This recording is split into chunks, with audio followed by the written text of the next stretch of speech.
So hello everyone, कैसे हो आप लोग। आई होप आप लोग अच्छे होंगे और मस्त होंगे। ठीक है, इस वीडियो में हम बात करने वाले हैं सामान्य ज्ञान के मोस्ट इंपॉर्टेंट 30 प्रश्न के बारे में। आपको पता है कि सारे क्लासेस जो है बहुत ही बेहतरीन तरीके से आपका चल रही है।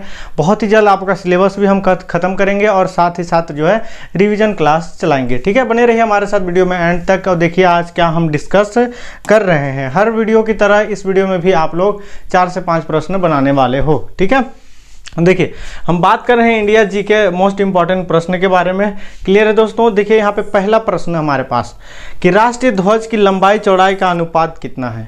ठीक है, आप लोग जानते हैं तिरंगे झंडे हमारे, उसका लंबाई और चौड़ाई का अनुपात क्या है, रेशियो। ठीक है, 2:2, 2:3, 3:2, 1:2 आया हुआ प्रश्न है दोस्तों। बताइए क्या हो जाएगा इसका राइट आंसर। तो हमारा 3:2 का जो है लंबाई चौड़ाई है। ठीक है, याद रखिएगा, कहीं भी पूछ सकता है। देखिए राष्ट्रीय ध्वज तिरंगे का सफ़ेद पट्टी किस बात का संकेत देता है। बताइए दोस्तों किस बात का संकेत देता है। इससे पहले वीडियो में भी मैं बता चुका हूं किस बात का संकेत देता है, तो शांति और सत्य का। क्लियर है। देखिए राष्ट्रीय ध्वज तिरंगे का हरा रंग क्या दर्शाता है। देखिए कुल मिला के आपको तीनों जो कलर होता है उसका एक एक चीज़ महत्व आपको पता होना चाहिए। ठीक है, इसीलिए हमने यहाँ से शुरू किया। बताइए हरा रंग किस चीज़ का संदेश देता है, किस चीज़ का, तो विकास और उर्वरता का। ठीक है, ऑप्शन जो है बी करेक्ट हो जाएगा। आगे बढ़ते हैं। देखिए राष्ट्रीय ध्वज तिरंगे में चक्र में कितना तिल्लियाँ हैं। क्लियर है, ये बात आपको पता होना चाहिए कि उसमें तिल्लियाँ भी है। ठीक है, इस टाइप से है ना, आप देखे होंगे, ध्यान से देखिएगा। तो इसका राइट आंसर कमेंट करिएगा, 22 तिल्ली, 12, 24 या 25 तिल्ली। ठीक है, क्वेश्चन नंबर 4 का आंसर आप लोग कमेंट करोगे। अब देखिए यहाँ से शुरू होता है हमारा, भारत की संविधान सभा ने राष्ट्रीय ध्वज का प्रारूप कब अपनाया था। बताइए राष्ट्रीय ध्वज जो है कब अपनाया था, उस चीज़ को बोला गया है। ठीक है, 22 जुलाई 1947, 28 जुलाई 1947, 17 जुलाई या 22 जुलाई 1948 को कब अपनाया था, कब अपनाया था, तो 22 जुलाई 1947 को। क्लियर रहेगा, याद रहेगा। ठीक है, देखिए भारत का राष्ट्रीय पक्षी कौन सा है। बताइए दोस्तों, तोता, मोर, हंस, बुलबुल, कौन सा है राष्ट्रीय पक्षी। क्या हो जाएगा, तो मोर, ऑप्शन बी हमारा करेक्ट हो जाएगा। ठीक है, भारत का राष्ट्रीय पुष्प कौन सा है, कमल, गुलाब, चमेली, गेंदा। बताइए ये सब इजी प्रश्न है, मेरे को पता है, लेकिन कहीं ना कहीं जो है आप लोग मिस कर देते हो, इसीलिए जो है नंबर कट जाता है। ठीक है, तो राष्ट्रीय पुष्प कमल है। ठीक है, देखिए भारत का राष्ट्रीय पेड़ कौन सा है। बताइए दोस्तों, नीम, चंदन, बरगद या अशोक। इसका राइट आंसर आप लोग बताना। ठीक है, 8 नंबर क्वेश्चन का आंसर आप लोग बताओगे। नहीं समझ में आएगा तो मैं बताऊँगा। क्लियर है दोस्तों।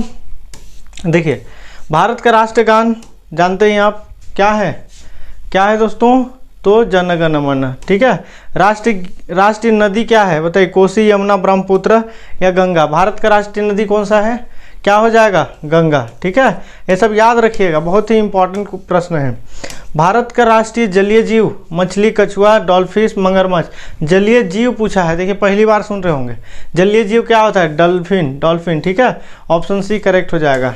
भारत का राष्ट्रीय पशु बताइए, घोड़ा, बाघ, हाथी या गाय। राष्ट्रीय पशु क्या हो सकता है, बताइए क्या हो जाएगा, बताइए दोस्तों क्या हो जाएगा, तो बाघ, ऑप्शन बी करेक्ट हो जाएगा। देखिए भारत का राष्ट्रीय गीत क्या है, क्या है, हम होंगे कामयाब, वंदे मातरम या जन गण मन। राष्ट्रीय गीत भारत का पूछा है, छत्तीसगढ़ का मत सोच लेना, छत्तीसगढ़ का भारत का बहुत अंतर होता है। ठीक है, क्या हो जाएगा हमारा, वंदे मातरम। आगे बढ़ते हैं। भारत का राष्ट्रीय फल बताइए, सेब, आम, अनानास या नारियल। राष्ट्रीय फल क्या हो जाएगा, क्या हो जाएगा, तो आम, ऑप्शन बी करेक्ट हो जाएगा। भारत का राष्ट्रीय खेल है शतरंज, कबड्डी, फुटबॉल या हॉकी। राष्ट्रीय खेल बताइए दोस्तों, बहुत लोग क्रिकेट लगा के आ जाते हैं, जो कि ऑप्शन में तो नहीं है, लेकिन ऑप्शन में रहता तो बहुत लोग क्रिकेट लगा गए, क्योंकि क्रिकेट का बहुत ज़्यादा अभी चल रहा है, लेकिन ऑप्शन हमारा डी करेक्ट हो जाएगा, हॉकी। ठीक है, भारत में सबसे अधिक कहाँ सौर ऊर्जा उत्पादन होता है, सबसे अधिक पूछा है। राजस्थान, गुजरात, केरल या तमिलनाडु। कहाँ पे होता है सबसे अधिक, बताइए कहाँ पे होता है, तो राजस्थान में। याद रहेगा आप लोगों को। भारत में पवन ऊर्जा का सबसे उत्पादक राज्य कौन सा है। पंजाब, तमिलनाडु, मध्य प्रदेश, झारखंड। बताइए उत्पादक राज्य कौन सा है, कौन सा है, क्या हो जाएगा दोस्तों, तमिलनाडु। याद रखिएगा जितने डाटा बताया जा रहा है। भारत में स्थापित कुल ऊर्जा क्षमता का कितना % पवन ऊर्जा से जो है प्राप्त होता है। 10%, 4.5%, 6%, 6.9%। बताइए क्या हो जाएगा, राइट आंसर 6%। क्लियर है, याद रखिएगा, ऑप्शन सी करेक्ट हो जाएगा। भारत में पवन ऊर्जा का विकास कब से प्रारंभ हुआ था बताइए, 1998, 1990, 2000 या 1995। पवन ऊर्जा का कब से जो है प्रारंभ हुआ था बताइए, क्या हो जाएगा दोस्तों, तो हमारा 1990, ऑप्शन बी करेक्ट हो जाएगा। ठीक है, भारत में परमाणु ऊर्जा विनियामक बोर्ड कब स्थापित हुआ था, 15 नवंबर 1983, 15 नवंबर 1985, 15 नवंबर 1988 या अन्य। कब जो है विनियामक बोर्ड कब स्थापित हुआ था, कब हुआ था दोस्तों, तो 15 नवंबर 1983 को, याद रखिएगा। परमाणु ऊर्जा नियामक बोर्ड का मुख्यालय कहाँ है बताइए, बेंगलुरु, भुवनेश्वर या फिर मुंबई, भोपाल। कहाँ पे है मुख्यालय, कहाँ पे है, तो मुंबई में। ठीक है, देखिए भारतीय सिनेमा के जनक थे बताइए, देविका रानी, दादा साहब फाल्के, लुमियर ब्रदर्स या अन्य। सिनेमा का जनक किसे माना जाता है बताइए, क्या हो जाएगा दोस्तों, तो दादा साहब फाल्के। क्लियर है, देखिए भारत में डाक जो है डाक व्यवस्था शुरू करने वाला ब्रिटिश गवर्नर जनरल, डाक तो जानते हैं, डाक विभाग जो होता है उसी चीज़ को बोला गया है। Lord Dalhousie, Lord Cripps, Lord Curzon या लॉर्ड माउंटबेटन, कौन शुरू किया था बताइए, कौन जनरल, क्या हो जाएगा, क्या होगा दोस्तों, तो हमारा लॉर्ड डलहौजी, ऑप्शन पहला करेक्ट हो जाएगा। भारत में शिक्षा है एक नागरिक अधिकार, राज्य दायित्व, राजनीतिक अधिकार, मूलभूत अधिकार। बताइए क्या हो जाएगा, क्या हो जाएगा, मूलभूत अधिकार। ठीक है, भारत के तीसरे राष्ट्रपति कौन थे जिनका अपने कार्यकाल में ही निधन हुआ, मोस्ट इंपॉर्टेंट प्रश्न है।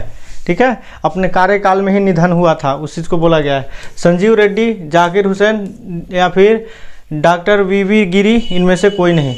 क्या हो जाएगा इसका राइट आंसर, तो जाकिर हुसैन, याद रखिएगा। ठीक है, देखिए भारत का राष्ट्रीय ध्वज नियम कब से लागू कर दिया गया, 2000, 2001, 2002, 2003। कब से लागू कर दिया गया, तो कब लागू किया, 2002 में। क्लियर है, याद रखेंगे।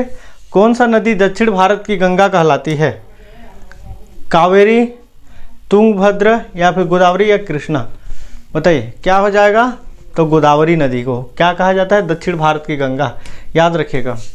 देखिए प्रतिवर्ष भारत का जो है बृहत्तम पशु मेल लगता है बताइए, मेला लगता है, सोलापुर में, सोनीपत, सोनमार्ग या सोनपुर। क्या हो जाएगा, क्या हो जाएगा, सोनपुर। क्लियर है, भारत का बोस्टन किसे कहा जाता है बताइए, अहमदाबाद, बड़ोदरा, मुंबई या सूरत। किसे कहा जाता है, किसे कहा जाता है दोस्तों, तो अहमदाबाद को, याद रखिएगा।